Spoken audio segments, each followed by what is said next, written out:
Selamat datang di Jejak Hiburan. Pada video kali ini kami akan membahas tentang kutukan menebang pohon ulin. Tapi sebelum lanjut ke pembahasan, jangan lupa klik tombol berlangganan agar tidak tertinggal cerita menarik lainnya dari kami. Lewat momentum penanaman bibit ulin oleh Raja Salman bin Abdulaziz Al Saud, Presiden Jokowi menjelaskan soal keistimewaan pohon pilihannya itu kepada publik. Ternyata ada cerita menarik dari hutan yang menyimpan pohon kayu besi itu. Musibah dan kemalangan tak terperi bakal mencengkeram orang yang berani menebang pohon ulin di rimba Dayak ini. Kutukan itu akan menjalar ke anggota keluarganya dan tak ada ampun. Di belantara yang keramat dan syarat kehidupan, mitos ini lestari.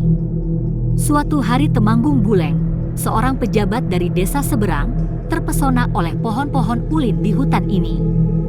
Rasa ingin memiliki timbul di benaknya, ditebanglah pohon di situ. Meski merasa sebagai penemu, ternyata Temanggung Buleng bukanlah orang pertama di hutan ulin ini. Belantara ini sudah ada yang mendiami.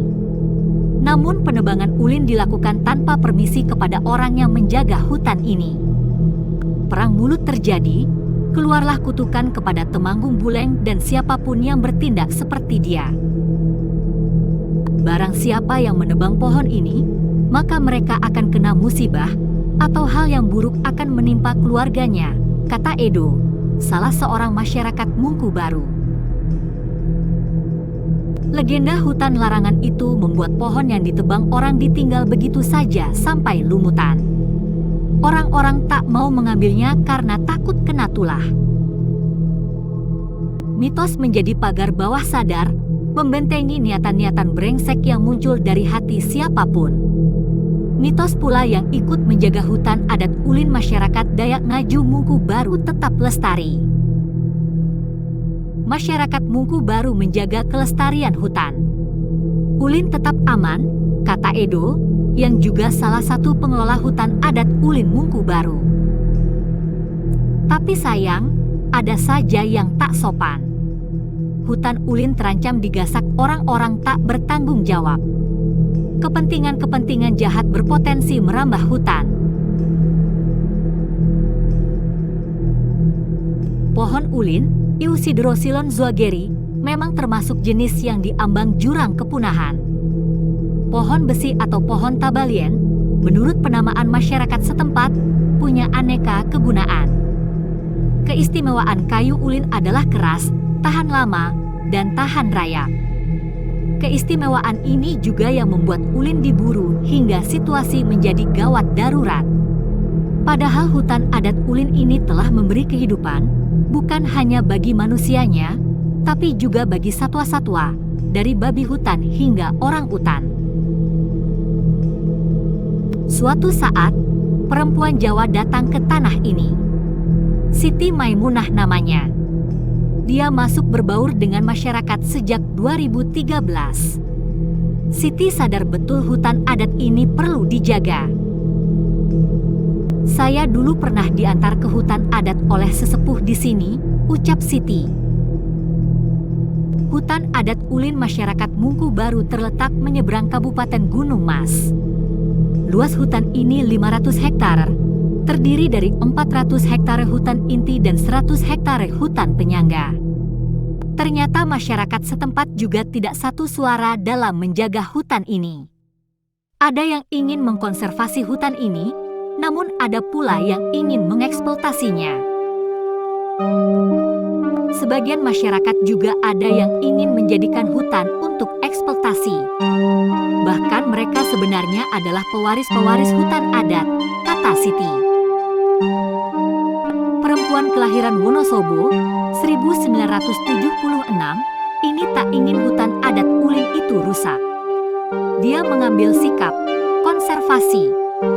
Dia juga menjumpai masalah, ada lembaga swadaya masyarakat, LSM, yang mencoba mengail di air keruh. LSM itu disebutnya berusaha mengatasnamakan masyarakat untuk mengelola hutan adat.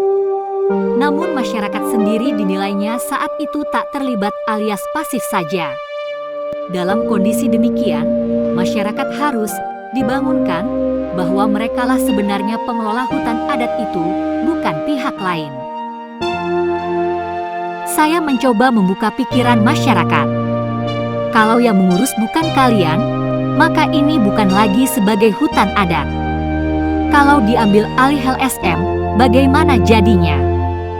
Jangan sampai kita dibodohi, kata Siti, yang juga dekan Fakultas Kehutanan dan Pertanian Universitas Muhammadiyah Palangkaraya. Menurutnya, hak kelola hutan adat Ulin harus berada pada lembaga adat masyarakat. Tentu gerak Siti sebagai sang lian di tempat itu menemui berbagai tantangan. Orang-orang yang kepentingannya terganggu kemudian mencoba mengancam Siti.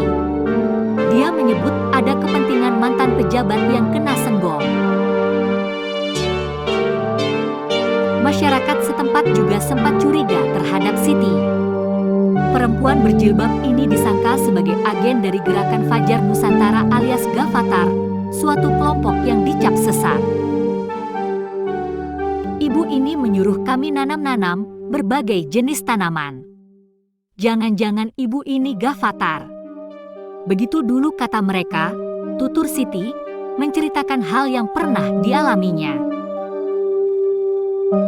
Bahkan kecurigaan itu membuat masyarakat mengirim surat kepada pemerintah kota Palangkaraya.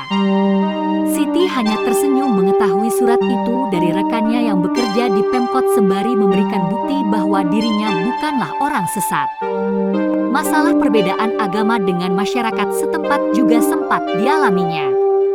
Siti, yang Muslim, mencoba menggerakkan kesadaran masyarakat yang banyak beragama Nasrani soal hutan adat mereka sendiri. Saya sampaikan ke mereka, soal hutan ini tidak dibatasi agama. Kalau mau rapat di gereja, ayo, nggak apa-apa, kata Siti. Tantangan-tantangan tersebut menjadi kisah perjuangan Siti. Kini aktivitasnya sudah bisa dipahami oleh lingkungannya, bahkan didukung. Siti melakukan itu semua karena merasa ini adalah bagian dari profesinya. Karena dosen harus ada pengabdian ke masyarakat kan. Ini yang saya persembahkan untuk bangsa, ujar Siti. Hutan adat Ulin Mungku Baru kini secara administratif masuk kawasan perusahaan PT Tayung Engreen yang mengantongi konsesi. Masyarakat Mungku Baru telat mengajukan permintaan surat keputusan SK hutan adat ke pemerintah. Sehingga keduluan perusahaan swasta dalam mengurus aspek legalitas. Meski demikian, dijelaskan Siti, PT Tayung Engreen telah sepakat menjaga kelestarian dan mengakui hutan adat yang kini terhitung sebagai areanya itu. Memang kawasan hutan adat ada di konsesi, karena dulu kurang sosialisasi saat penentuan kawasan perusahaan. Namun yang membuat kami senang, perusahaan itu menyambut baik usulan masyarakat karena kawasan tersebut merupakan kawasan konservasi perusahaan, tuturnya. Siti mencoba menghubungkan masyarakat dengan perusahaan itu dengan difasilitasi oleh Dinas Kehutanan Provinsi.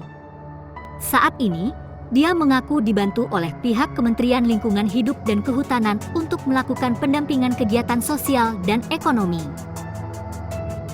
Sarjana Instiper Yogyakarta dan alumni Pasca Sarjana UGM ini telah mendata, ulin di hutan adat masyarakat Mungku Baru berjumlah 345 pohon.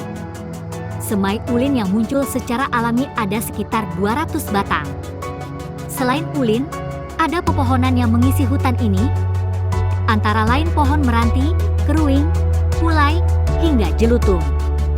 Sementara zaman dahulu kisah legenda dan mitos bisa melindungi kekayaan alam masyarakat Mungku Baru, di era kini hutan adat juga perlu dilindungi oleh perhatian konkret dari pemerintah. SK untuk hutan adat Ulin diharapkan segera terbit. Saat ini kami masih menanti SK untuk hutan adat dari pemerintah pusat. Kita masih menunggu, kata Siti.